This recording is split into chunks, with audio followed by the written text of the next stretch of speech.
Russia থেকে তেল কেনার জেরে গত 6 অগস্ট ভারতের পণ্য আমদানিতে অতিরিক্ত 25% শুল্ক আরোপ করে যুক্তরাষ্ট্রের ট্রাম্প প্রশাসন। এর জেরে ভারতীয় পণ্য আমদানিতে যুক্তরাষ্ট্র সরকারকে 50% শুল্ক দিতে হবে। আগামী 27 অগস্ট থেকে এই অতিরিক্ত শুল্ক কার্যকর হবে। এর মধ্যে ভারতের হাতে রয়েছে মাত্র 19 দিনে। এই দিনগুলোতে দিল্লি কী করবে তা এখন দেখার বিষয়।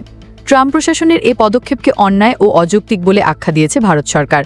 বিশ্লেষকরা বলছেন, ভারতের রপ্তানিমুখী বাণিজ্য ও সার্বিক অর্থনৈতিক প্রবৃদ্ধির ওপর এত বড় আঘাত স্মরণকালের মধ্যে আসেনি। ভারত ছাড়া এশিয়ার আর কোনো দেশে এত চড়া হারে মার্কিন শুল্ক বসানো হয়নি। বস্তুত এই 50% হার ভারতকে এনে ফেলেছে ব্রাজিলের তালিকায়। লাতিন আমেরিকার দেশটির সঙ্গে যুক্তরাষ্ট্রের রীতিমতো ঠান্ডা যুদ্ধ চলছে। ভারত এই মুহূর্তে বছরে প্রায় $87 বিলিয়ন সমপরিমাণ পণ্য যুক্তরাষ্ট্রে রপ্তানি করে থাকে। অতিরিক্ত শুল্কের এ হার বজায় থাকলে তার প্রায় পুরোটাই বাণিজ্যিকভাবে অপ্রাপ্য হয়ে পড়বে, মানে অন্য দেশের পণ্যের সঙ্গে প্রতিযোগিতায় ভারত টিকে থাকতে পারবে না। বেশিরভাগ ভারতীয় রপ্তানিকারকই জানিয়েছেন তারা বড়জোর 10 থেকে 15% শুল্ক বৃদ্ধি পর্যন্ত কাজ করতে পারবেন। ফলে 50% শুল্কের ধাক্কা সামলানো তাদের জন্য কার্যত অসম্ভব। রপ্তানিতে যে ধরনের প্রভাব পড়বে, জাপানি ব্রোকারেজ ফার্ম নোমুরা একটি নোটে উল্লেখ করেছে, প্রেসিডেন্ট ট্রাম্পের এই পদক্ষেপ আসলে ভারতের বিরুদ্ধে একটি বাণিজ্য নিষেধাজ্ঞার মতো, যা বহু ভারতীয় পণ্যের রপ্তানি একেবারে রাতারাতি বন্ধ করে দেবে। বহু বছর ধরে আমেরিকাই হলো ভারতের প্রধান রপ্তানি বাজার। ভারতের মোট রপ্তানির 18%ই যায় মার্কিন মুলুকে। দেশটির মোট জিডিপির 2.2% আসে আমেরিকার বাজার থেকে।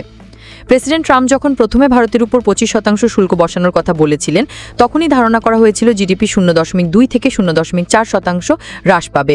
প্রবৃদ্ধির হারও 6% নিচে নেমে যাওয়ার ঝুঁকিতে পড়বে। এখন শুল্ক বেগে 50% হওয়ায় এই ধাক্কা হতে চলেছে আরও বহুগুণ।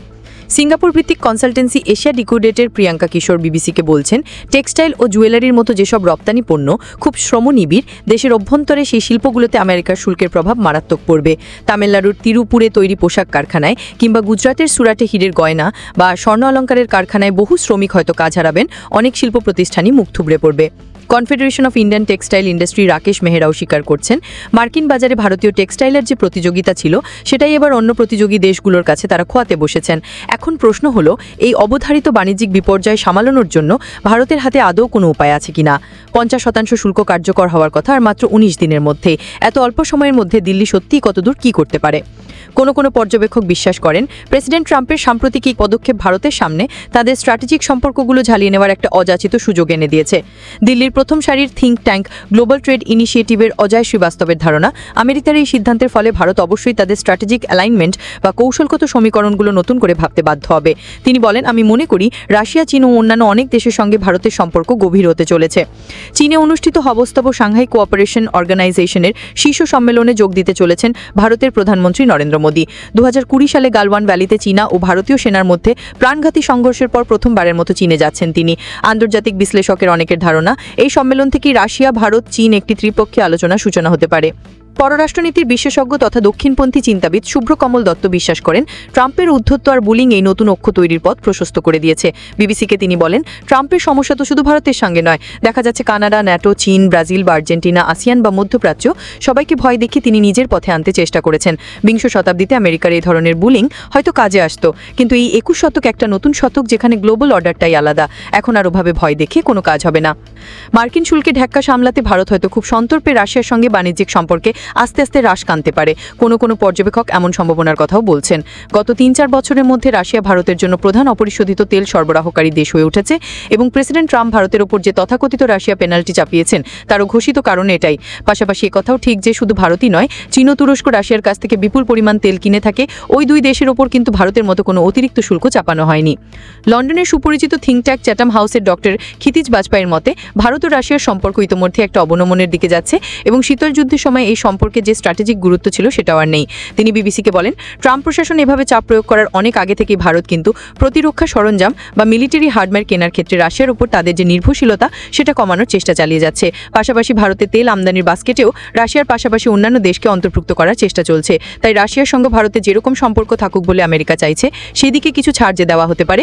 ভারতের একটি শীর্ষ বেসরকারি ব্যাংকের প্রধান অর্থনীতিবিদ নীলকান্ত মিশ্রও মনে করিয়ে দিচ্ছেন, 3 বছর আগেও রাশিয়া থেকে তেল কিনে ভারত যে প্রতি ব্যারেলে প্রায় $25 থেকে $30 $30 সাশ্রয় করতে পারত, সেটাই এখন মাত্র $3-4 নেমে এসেছে।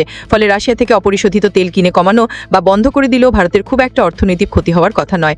এদিকে শুক্রবার সন্ধ্যায় এক্সে পোস্ট করা একটি বার্তায় প্রধানমন্ত্রী মোদি জানিয়েছেন, প্রেসিডেন্ট পুতিনের সঙ্গে তার বিশদ আলোচনা হয়েছে এবং ভারত রাশিয়ার বিশেষ সম্পর্ক ও প্রিভিলেজ স্ট্র্যাটেজিক পার্টনারশিপ অক্ষুণ্ণ রাখতে দুই পক্ষই তাদের অঙ্গীকার পুনর্ব্যক্ত করেছে। প্রেসিডেন্ট পুতিন যে এই বছরই আরও পরের দিকে ভারত সফরে আসছেন সেটাও নিশ্চিত করেছেন প্রধানমন্ত্রী। লক্ষণীয় যে প্রেসিডেন্ট ট্রাম্প ভারতের ওপর 50% ট্যারিফ ঘোষণা করেছেন ঠিকই, কিন্তু আমেরিকার সঙ্গে ভারতের সম্ভাব্য বাণিজ্য চুক্তি নিয়ে দ্বিপক্ষীয় আলোচনা কিন্তু এখনো বন্ধ হয়ে যায়নি।